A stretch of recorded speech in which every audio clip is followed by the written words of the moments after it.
Hello friends, स्वागत है आप सभी का आपके अपने यूट्यूब चैनल आरजीएस प्लेटफॉर्म में। जैसा कि दोस्तों आप सभी को पता है, मैं मैथ्स की रेलवे की एक कंप्लीट सीरीज आपके लिए लेकर आया हूं और इसमें हम लोग रेलवे एनटीपीसी ग्रुप डी और एएलपी टेक्नीशियन इत्यादि के एग्जामों के हम मैथ्स की एक पूरी कंप्लीट सीरीज देखने वाले हैं, जिसमें हमने मैथ्स में स्टार्ट किया है नंबर सिस्टम। इससे पहले मैं 3 क्लास अपनी अपलोड कर चुका हूं। वीडियो नंबर 3 में अपलोड कर चुका हूं। यह है अपने पास वीडियो नंबर 4 यानी क्लास नंबर 4। तो यहां आज हम लोग क्लास नंबर 4 को देखने वाले हैं और इस क्लास में मैं आपको कुछ क्वेश्चन कराने वाला हूं नंबर सिस्टम से। जो भी मैंने कंसेप्ट आपको पिछली 3 वीडियो में पढ़ाए हैं उनसे रिलेटेड हम लोग क्वेश्चन करने वाले हैं। तो आइए, समय को ध्यान में रखते हुए, ज्यादा टाइम ना लेते हुए वीडियो को स्टार्ट करते हैं और क्वेश्चन करते हैं। ठीक है, देखें आप लोग। देखिए, पहला क्वेश्चन अपने पास, यदि दो संख्याओं का योग 34 तथा उनका अंतर 6 है, तब बड़ी संख्या क्या होगी, ये हमसे पूछा है। तो दो संख्याओं का योग, इस सवाल को पहली संख्या यानी कि पहली संख्या यदि a है और दूसरी संख्या b है, दो संख्याओं का योग कितना है 32। तो माना पहली संख्या a और दूसरी संख्या b, दोनों का योग कितना 34। उसके बाद उसने कहा कि उनका अंतर 6 है, यानी a माइनस b, दो संख्याओं का अंतर कितना हुआ 6। तो यहां पहली दो संख्याओं का अंतर, यदि दो संख्याओं का योग 34 और दो संख्याओं का अंतर 6 है, तो उसमें बड़ी संख्या क्या होगी, ये हमसे पूछा है। तो यहां हमने माना बड़ी संख्या a और छोटी संख्या b हमने मान ली है, राइट। उसके बाद a प्लस b, दोनों का योग कितना हुआ 34 और दोनों का अंतर कितना हुआ 6। तो यहां से आपने 10th क्लास में पढ़ा होगा विलोपन विधि। यहां से एक प्लस एक माइनस होता है, तो इसको क्या कर देते हैं, प्लस पर इसको काट देते हैं जोड़ने पर। तो जोड़ने पर प्लस माइनस कैंसिल हो जाते हैं, ये हो जाएगा टू ए बराबर 34 में 6 जोड़ेंगे कितना हो जाएगा 40। तो यहां अपने पास a इक्वल टू कितना हो जाएगा 40, और ये 2 जो है कहां पे जाएगा डिवाइड में। तो 2 से इसको काटेंगे कितनी बार 20 बार, 2 दूनी 4, 2 0 0, तो a का मान कितना आया 20। यानी अपने पास आंसर बड़ी संख्या जो है वो क्या आ गई 20 इसका आंसर होगा। क्या होगा दोस्तों 20 इसका आंसर होगा। अब इस तरह के क्वेश्चनों को करने के लिए हम दूसरे प्रकार से इसको कैसे कर सकते हैं, ये बिल्कुल मैंने एक बेसिक तरीका आपको बताया। ये भी बहुत फास्ट तरीके से हो सकता है, अगर आप लोगों की प्रैक्टिस अच्छी की हुई है, आप लोगों को अच्छे से बेसिक आता है, तो इसको हम नॉर्मली बहुत फास्ट तरीके से इस मेथड से भी इसको कर सकते हैं। लेकिन इसका दूसरा तरीका अपने पास क्या हो सकता है, देखना आप लोग। यदि दो संख्याओं का योग 34 है, तो उसमें बड़ी संख्या हमने बतानी है। तो मैं आपसे कहता हूं, क्या इन 4 ऑप्शनों में कोई ना कोई सी तो बड़ी संख्या होगी क्या? बिल्कुल, तो कोई ना कोई सी बड़ी संख्या होगी। इसमें से एक बड़ी संख्या को हम कोई भी एक ऑप्शन को चेक करेंगे, एक एक ऑप्शन को चेक करेंगे। जो भी ऑप्शन इस क्वेश्चन में इस कंडीशन को फॉलो करेगा वही क्या होगा इसका आंसर होगा। जैसे अपने पास हमने मान लिया कि 26, पहला ऑप्शन कितना है 26 है, तो 26 हमने माना। तो 26 मान लो एक संख्या बड़ी है, तो दोनों संख्या को योग कितना है 34 है। तो अगर 34 में से हम 26 को ऐड करेंगे, घटाएंगे, तो कितना बचेगा अपने पास, ये कितना बचेगा 8 बचेगा। कितना बचेगा 8। यानी यहां एक संख्या अगर कितनी है 26 है बड़ी, तो दूसरी क्या होगी 8 होगी। तो इन दोनों का अंतर अगर हम देखें, दोनों का अंतर 26 में से अगर 8 घटाएंगे तो कितना आ रहा है 18 आ रहा है। तो जबकि उसने अंतर कितना दिया है, अंतर दिया है 6 दिया है, तो इसका मतलब ये आंसर नहीं होनेगा। क्यों नहीं होगा? क्योंकि अंतर कितना आना चाहिए 6 आना चाहिए, और 6 हमारा पहले ऑप्शन से आ नहीं रहा है। तो यहां हम ऑप्शनल मेथड का यूज इसमें कर लेते हैं। तो अपने पास इस तरह से ही हम ऑप्शन, अगर बी को चेक करते हैं, दो संख्याओं का योग 34 है एक संख्या अगर बड़ी 20 है तो दूसरी क्या 14 होगी क्या? बिल्कुल सर 14 होगी। और 14 और 20 का अंतर कितना होगा? 6 होगा। तो अंतर कितना है इसमें? 6 है। तो यहां भी कितना आ रहा है? 6। इसलिए अपने पास आंसर क्या होगा? B is the right answer. ठीक है, सभी की समझ में आया? तो इस तरह से हम ऑप्शनल मेथड से इस क्वेश्चन को कर सकते हैं। ठीक है, आप लोग स्क्रीनशॉट ले लीजिए, मैं साइड में हट जाता हूं ताकि अगला क्वेश्चन हम लोग करते हैं। उम्मीद है आपने स्क्रीनशॉट ले लिया होगा। आगे हम लोग चलते हैं।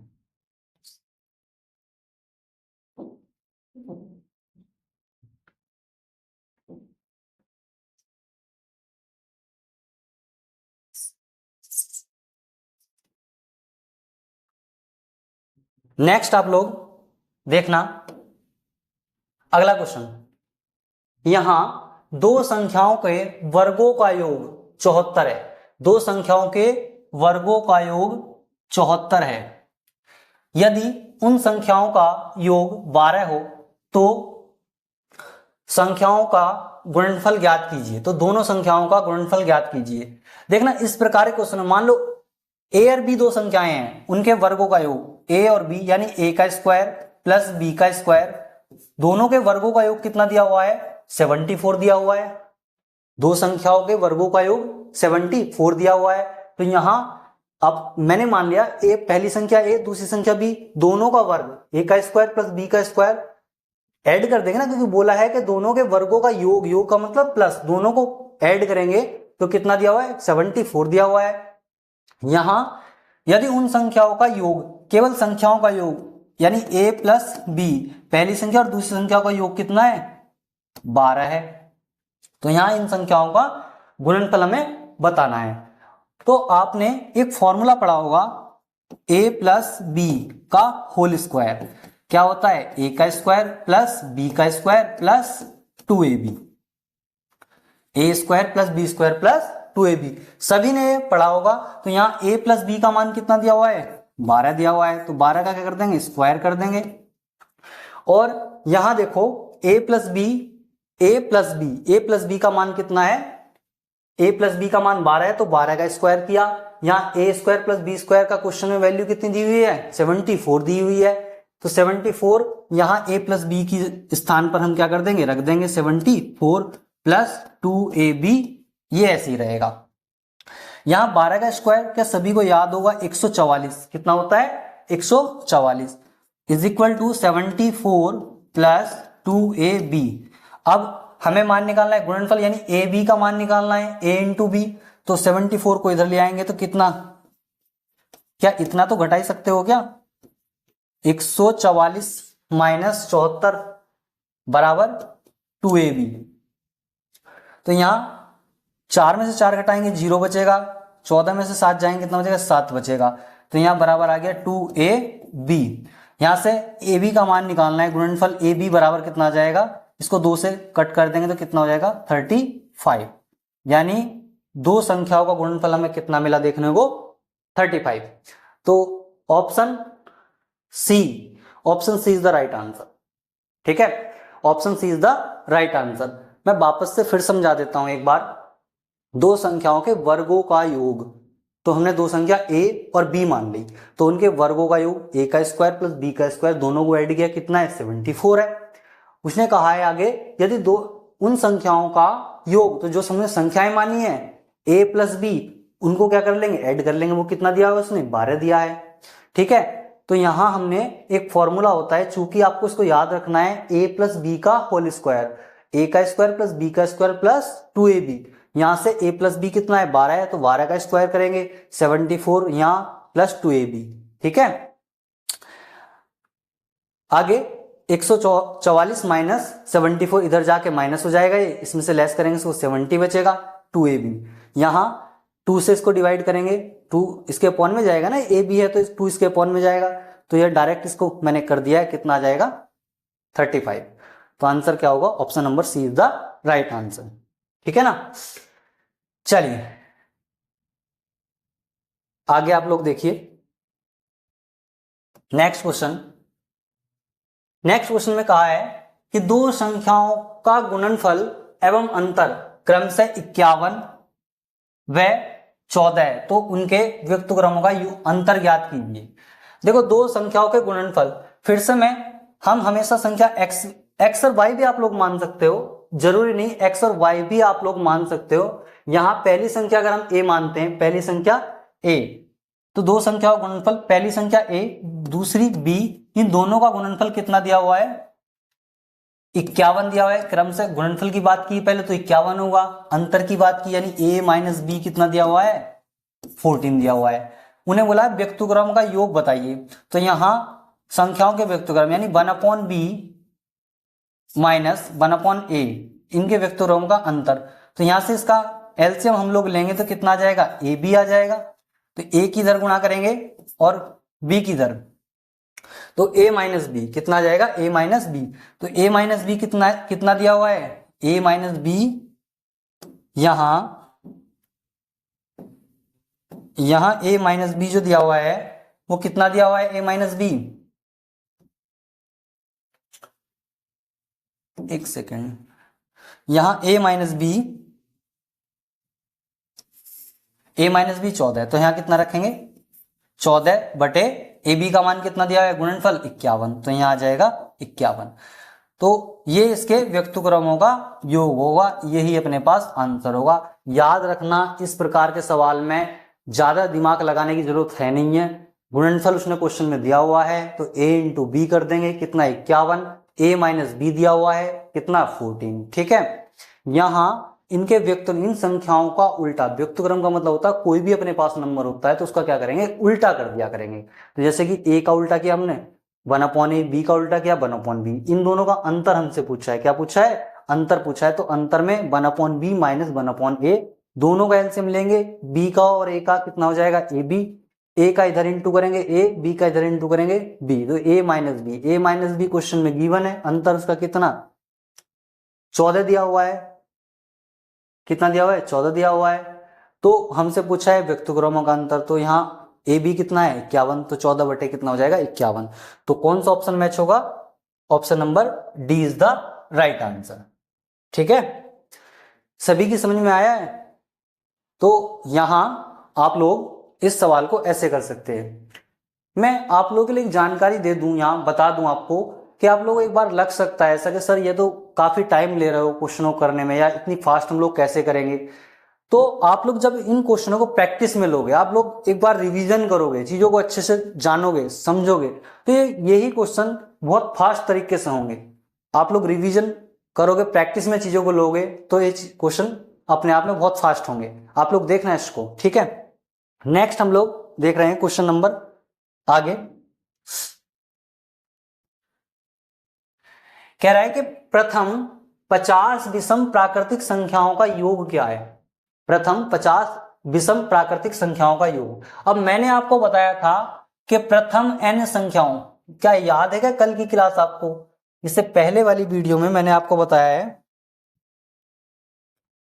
पहले वाली वीडियो में मैंने आपको बताया है कि 50 विषम प्राकृतिक संख्याओं का योग, यानी कि अगर प्रथम n प्राकृतिक संख्याओं का योग निकालना है तो सूत्र होता है n स्क्वायर। क्या होता है? n स्क्वायर होता है। यहां पर n का मान कितना दिया हुआ है? 50 दिया हुआ है, तो क्या कर देंगे? 50 का स्क्वायर कर देंगे। तो स्क्वायर करेंगे तो 5 का स्क्वायर करेंगे, कितना होता है? 25। और जो भी जीरो यहां लगे हुए होंगे, अगर स्क्वायर हो तो उन जीरो का डबल हम लोग कर देते हैं। क्या कर देते हैं? डबल कर देते हैं। तो एक जीरो है यहाँ, तो इसका डबल हो जाएगा। कितना हो जाएगा? डबल हो जाएगा। तो ये आप लोग ध्यान रखना, आंसर अपने पास क्या आ जाएगा? 2500। क्या आ जाएगा? 2500। तो यहाँ तो 2500 दो ऑप्शनों में, ये तो भाई चलो कोई नहीं, ये दोनों ऑप्शन हो जाएंगे इसमें, ए बी और सी दोनों ऑप्शन हो जाएंगे भाई। यहाँ पे थोड़ा मिसप्रिंट हो गया है, या इसको आप लोग कर सकते हैं, यहाँ पे देख लेना, इसको दोनों ऑप्शन इसमें करेक्ट होंगे, ठीक है। दोनों ऑप्शन क्या होंगे? करेक्ट होंगे, देख लेना। 2500 इसका आंसर होगा। प्रथम n विषम संख्याओं का जो योग निकालने के लिए हमारे पास सूत्र होता है n स्क्वायर होता है। कोई भी नंबर दिया हुआ होगा उसका हम क्या करेंगे? स्क्वायर कर देंगे। 50 का स्क्वायर कितना होता है? 2500 होता है, ठीक है। आगे चलते हैं। नेक्स्ट अपने पास क्वेश्चन देखना आप लोग। क्वेश्चन नंबर 5 की हम बात कर रहे हैं। निम्न में से कौन सा विकल्प भाज्य संख्या नहीं है? इसको नहीं कर लो आप, ठीक है। कौन सा विकल्प भाज्य नहीं है? अच्छा, भाज्य संख्या क्या होती है और अभाज्य संख्या क्या होती है? अब भाज्य नहीं है बोल रहा है उसने क्वेश्चन में, कौन सी संख्या भाज्य नहीं है, ये वाली बात कही कि भाज्य नहीं है। अब भाज्य कौन सी नहीं है, तो इसका मतलब हमें इसमें क्या ढूंढना है? अभाज्य संख्या ढूंढनी है। कौन सी अभाज्य है? तो अभाज्य संख्या देख लो इसमें से कौन सी है। तो 133 बताओ किससे कटेगा? 133 19 सत्ते 133 19 से कट जाएगा, तो ये तो होगा नहीं, ये तो होगा नहीं। ये फिर कैसी संख्या है? ये भाज्य है क्योंकि 19 से डिवाइड हो रही है। नेक्स्ट देखते हैं 433। इससे पहले कितना है? 533 को एक बार आप देखना ये नंबर किससे कटेगा? 13 से इसको देखो कितना होगा? 13 चौका 52, बचेगा 1, 13 ही कम 13 है, तो ये किससे डिवाइड है? 13 से डिवाइड है। ये किससे डिवाइड है? 19 से डिवाइड है, ठीक है। ये किससे डिवाइड है? इसको एक बार चेक करो। 833 को किससे डिवाइड है? देखो इसको 7 से एक बार काट के देखो आप, 7 ही कम 7 और 7 ही कम 7 13 हो गया। यहाँ 13 में से 7 घटाएंगे 6, आगे 3 63, 7 नम 63, तो ये किससे डिवाइड हो जाएगा? 7 से डिवाइड हो जाएगा। किससे डिवाइड हो जाएगा? 7 से डिवाइड हो जाएगा। तो यहां 433, ये तीनों नंबर अपने पास में क्या हो रहे हैं? डिवाइड हो रहे हैं। तो ये तो तीनों संख्याएं कैसी हो गई हैं? ये संख्याएं तीनों भाज्य हो गई हैं, और ये वाली अपने पास क्या होगी? अभाज्य होगी। ये नंबर किसी से नहीं कटेगा, किसी से नहीं कटेगा, तो ये क्या होगा? अभाज्य होगा। क्या होगा? अभाज्य। अभाज्य संख्या क्या होती हैं? वे संख्याएं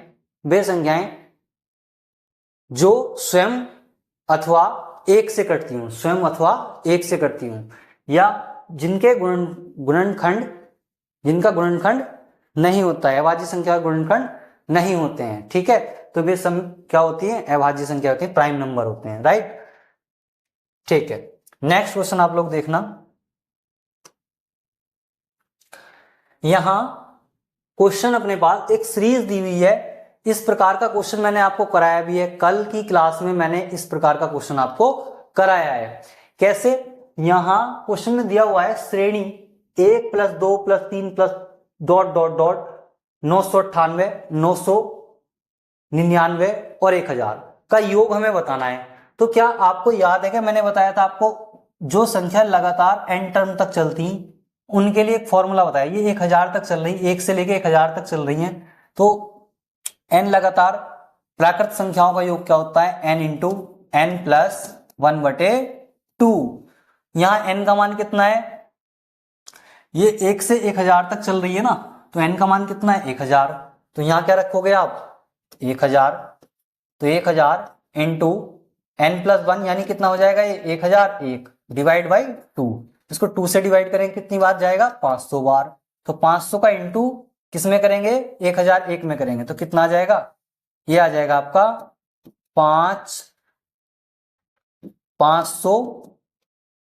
500, यानी ये अपने पास आंसर होगा। जब इसको आप कैलकुलेट करोगे तो आंसर क्या आएगा? 500 देख लेना एक बार इसको, तो आंसर क्या होगा? B option is the right answer. तो 500 इसी में मिल रहा है, B option is the right answer, ठीक है। तो कभी भी अपने पास एक से प्राकृतिक संख्याओं का योग लगातार अगर ये संख्याएं चल रही हैं, कहां तक चल रही हैं? 1000 तक चल रही हैं, तो इनका योग निकालने के लिए फॉर्मूला क्या होता है? n × n + 1। आपको बता दूं, ये सभी क्वेश्चन जितने भी क्वेश्चन मैंने कराए हैं आज की क्लास में, जो मैं क्वेश्चन करा रहा हूं, इससे पहले मैं इनका सारा बेसिक पढ़ा के आया हूं पिछली वीडियो में। तो आप लोग एक बार पीछे वाली क्लास जाके देखिए, वीडियो नंबर 3 जाके देखिए आप लोग, 3 या 2, उसमें मैंने इसकी थ्योरी कंप्लीट पढ़ाई है और इसी से रिलेटेड ये मैं क्वेश्चन करा रहा हूं, ठीक है। नेक्स्ट अपने पास क्वेश्चन, निम्नलिखित में कौन सी भाज्य और अभाज्य दोनों नहीं है? ये बहुत ही आसान और कंफ्यूजिंग क्वेश्चन है, बहुत ही आसान और कंफ्यूजिंग क्वेश्चन है। देखना आप, निम्नलिखित में से कौन सी भाज्य और अभाज्य संख्या नहीं है? तो आप लोग याद रखना, एक ऐसी संख्या है, 1 एक न तो भाज्य है और न ही अभाज्य है, एक न तो भाज्य है, न तो भाज्य है ये और न ही अभाज्य है।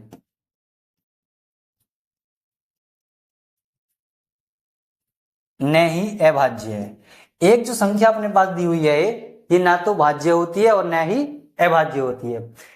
आपसे अगर पूछ ले ऑप्शन नंबर ए में जीरो क्या है? जीरो एक पूर्ण संख्या है। कैसी संख्या है? पूर्ण संख्या है। पूर्ण संख्या, इसको भी आप लोग याद रखना, मैंने बता दिया है, नंबर्स पढ़ा के है, पहली वाली क्लास आप लोग देख करके आओ और अच्छे से आपको समझ में आएगा। दो क्या है? दो कैसा नंबर है?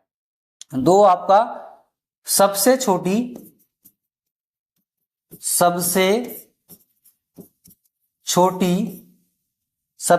अभाज्य संख्या है।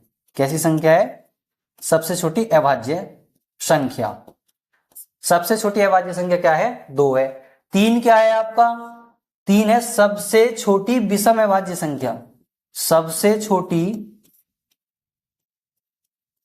छोटी विषम अभाज्य संख्या क्या है भाई? विषम अभाज्य संख्या। तो ये नंबर्स जो ऑप्शन में दिए हुए हैं, जीरो पूर्ण संख्या, माइनस ये तीन दिया हुआ है, तीन सबसे छोटी विषम अभाज्य संख्या, सबसे छोटी अभाज्य संख्या दो, और जीरो पूर्ण संख्या, और एक न तो भाज्य है और न ही अभाज्य संख्या है। तो इस क्वेश्चन का राइट आंसर क्या होगा? यही हमसे पूछा था, निम्नलिखित में से कौन सी संख्या भाज्य और अभाज्य दोनों नहीं है? तो क्या होगा? ए इज द एक। क्वेश्चन का आंसर क्या होगा? एक। तो option number B is the right answer होगा इसका। ठीक है, नेक्स्ट आगे हम लोग चलते हैं। देखिए क्वेश्चन नंबर 8 की हमसे बात कर रहा है 50 से कम 3 के सभी धनात्मक पूर्णांकों का योग ज्ञात कीजिए। 50 से कम 3 के सभी धनात्मक पूर्णांकों का योग ज्ञात कीजिए। अरे इसके तो ऑप्शन ही नहीं है यार। चलो कोई नहीं, इसको देख लेते हैं एक बार। मुझे बताओ 50 से कम 3 के सभी धनात्मक गुणांकों, धनात्मक गुणांक यानी धनात्मक गुणांक क्या होंगे? जो 3 से के टेबल में आते हैं। तो यहां पहला तो क्या 3 ही होगा, 3 plus 6 plus 9 dot dot dot 50 तक देखना मैं। अब मुझे बताओ आप 50 को 3 से आप डिवाइड करोगे तो कितना आएगा? शेष कितना बचेगा? 3 एकम 3, 3 छंग 18, यानी शेष कितना बचेगा? 2 बचेगा। 2 तो यानी अगर 50 में से हम 2 घटा दें, शेष को घटा दें, तो कितना बचेगा? 48। तो यहां 48 कैसा नंबर है जो 3 से क्या हो जाएगा? डिवाइड हो जाएगा। तो यहां 3 से 48 तक के गुणजों का हमें क्या करना है? योग निकालना है। 50 से कम की उसने बात की है, तो 50 से कम कौन सा नंबर होगा? 48, जो कि 3 से क्या है? डिवाइड है। तो यहां इसको, यहां 3 क्या इन सभी में से कॉमन आ रहा है क्या? 3 तो कॉमन आ रहा है, तो कॉमन ले लो। तो यहां बचेगा 1 plus 2 plus 3 plus dot dot dot, इसको यहां सॉल्व करेंगे कितना आ जाएगा? 16 यानी 16। तो यहां मैं कल की क्लास में आपको बता के आया हूं इस टाइप से कि 1 प्लस 2 प्लस 3, यानी कोई भी नंबर अगर एक से लगातार प्राकृतिक संख्याएं चल रही हैं, एन टर्म तक चल रही हैं, तो उनका योग का सूत्र मैं आपको बता के आया हूं। क्या होता है? n into N plus one, N into N plus one. N के स्थान पर 16, तो 16 n प्लस वन कितना हो जाएगा? ये 17 हो जाएगा। 16 और 1 17, कितना हो जाएगा यह? 16 और 1 17 बटे 2। तो यहाँ 2 से इसको डिवाइड करेंगे, 2 कम 2, 2 अट्ठे 16, कितना आ जाएगा? 8। तो 17 अट्ठे कितना होगा? 136, यानी 3 गुणा 136। 17 अट्ठे 136, 3 की मल्टीप्लाई कर देंगे तो कितना आ जाएगा? कितना आ जाएगा बताओ? 3 छंग 18, 3 छंग 18 और 3 तिया 9, 9 और 1 10, 3 कम 3, 3 और 1 4, कितना आ जाएगा भाई? 408। तो याद रखना इस प्रकार के क्वेश्चनों को हम 50 से कम की उसने बात की, तो सबसे पहले तो वो नंबर ढूंढते हैं कि 50 से कम वाला डिवाइड कौन सा है 3 से। अगर वो डिवाइड अगर हमें पता चल जाए तो एक सीरीज बन जाती है इस क्वेश्चन में ऐसी, और उस सीरीज में से हमने क्या क्या काम किया, 3 कॉमन आ रहा है, कॉमन निकाल रहा है। ये सवाल बन गया अपने पास पहले वाला कि 1 से लेके लगातार n तक की जो संख्याएं होती है प्राकृतिक, उनका योग, उसमें n इंटू एन प्लस 1/2 होता है। n का मान 16, 16 प्लस 1 कितना 17, 17/2, 2 से काटा 16 को 8 बार, 17 8 136, 136 गुणा 3 बराबर 408। ये अपने पास आंसर होगा। राइट, सभी की समझ में आ रहा है? तो यहां क्वेश्चन हम 8 कर चुके हैं, क्वेश्चन नंबर 8 कर चुके हैं। आगे 9 नंबर हम देख लेते हैं। 9 नंबर क्वेश्चन कह रहा है कि 64 71 35, 64 71 35 में 7 के स्थानीय मान व जातीय मान में अंतर है। अंतर कितना है? में अंतर कितना है? ठीक है, तो स्थानीय मान, स्थानीय मान वो मान होते हैं जो प्लेस वैल्यू को बताते हैं, यानी कि कौन से स्थान पर रखा हुआ है। तो यहां 64 71 135, 64 71, एक सेकेंड, कितना है? 64 71 35 में 7 का स्थानीय मान, तो यहां 7 है, 7 के आगे कितने डिजिट है उतने ही क्या लगा देंगे, 0 लगा देंगे। ये आ गया आपका स्थानीय मान। जातीय मान क्या होता है? जातीय मान और अंकित मान और फेस वैल्यू, ये तीनों नाम आप याद रखना। एक कौन सा मान बताया मैंने? जातीय मान तो ये फेस वैल्यू, फेस वैल्यू, और एक होता है इसमें अंकित मान। क्या होता है? अंकित मान, अंकित मान। ये तीनों के तीनों जो मान होते हैं, ये तीनों के तीनों जो मान होते हैं, ये वाले जो भी संख्या में अंक दिया हुआ है, जैसे 7 अंक दिया है, 7 का जातीय मान पूछा है, तो वही इसका मान होगा जो अंक में हमसे पूछा गया है। जैसे 7 का पूछा है तो 7 का जातीय मान क्या होगा? 7 ही हो जाएगा। कितना हो जाएगा? 7 हो जाएगा। तो उन्होंने क्या पूछा है? स्थानीय मान व जातीय मान का अंतर हमसे पूछा है। तो यहां इसको हम माइनस कर देंगे, अंतर है तो ये कितना बचेगा? 3। यहां कितना रहेगा? 9। यहां कितना रहेगा? 9। यहां कितना रहेगा? 6। ठीक है, यहां से 7000 में 7 को लेस करेंगे तो कितना आएगा? 6993, जो कि किस ऑप्शन में है? अरे तो ऑप्शन ही सारे गड़बड़ कर दिए, ऑप्शन सारे गड़बड़ हो गए। चलो कोई नहीं, इसका आंसर क्या होगा इसको आप देखना, वापस से थोड़ा ध्यान देना इस चीज पे। ठीक है, तो यहां कोई भी ऑप्शन नहीं है इसका, ये गलती से गलत टाइप ऑप्शन हो गए हैं। ठीक है, तो आप इसको थोड़ा मैनेज करना, देखना आंसर कितना होगा? 6993। ये ऑप्शन थोड़ा गलत टाइप हो गए। ठीक है, इसको एक बार देख लेना आप, गलत टाइप हो गए ऑप्शन, इसलिए आंसर मैच नहीं हो रहा है। ठीक है, यहां ये आंसर क्या होगा? 6993 इसका करेक्ट आंसर होगा। ठीक है, ये इसका आंसर होगा। चलिए नेक्स्ट क्वेश्चन पर चलते हैं। 10 नंबर क्वेश्चन पर हम चलते हैं। कह रहा निम्न में से कौन सा विकल्प भाज्य नहीं है? निम्न में से कौन सा विकल्प भाज्य नहीं है? क्वेश्चन क्या रिपीट हो गया ये क्वेश्चन? हाँ रिपीट क्वेश्चन। इसका आंसर तो हम अभी कर चुके हैं। क्या होगा? 433, 433 इसका आंसर होगा। क्या आंसर होगा? 433। ये रिपीट हो गया क्वेश्चन, कोई नहीं। तो मैंने आपको आज की क्लास में लगभग 9 या 10 क्वेश्चन लगभग कराए हैं यहाँ, और इसी के साथ हम लोगों की क्लास कंटिन्यू चलेगी। और एनटीपीसी के या ग्रुप डी या फिर एएलपी टेक्नीशियन के जितने भी क्वेश्चन है, या जैसे भी प्रीवियस ईयर कुछ क्वेश्चन आए हैं, पहले मैं बिल्कुल कंसेप्ट पढ़ाऊंगा, थ्योरी पढ़ाऊंगा, फिर उसके हम क्वेश्चन करेंगे। जैसे मैंने आज कुछ क्वेश्चन कराए हैं, कल फिर मैं कुछ क्वेश्चन कराऊंगा नेक्स्ट वीडियो में।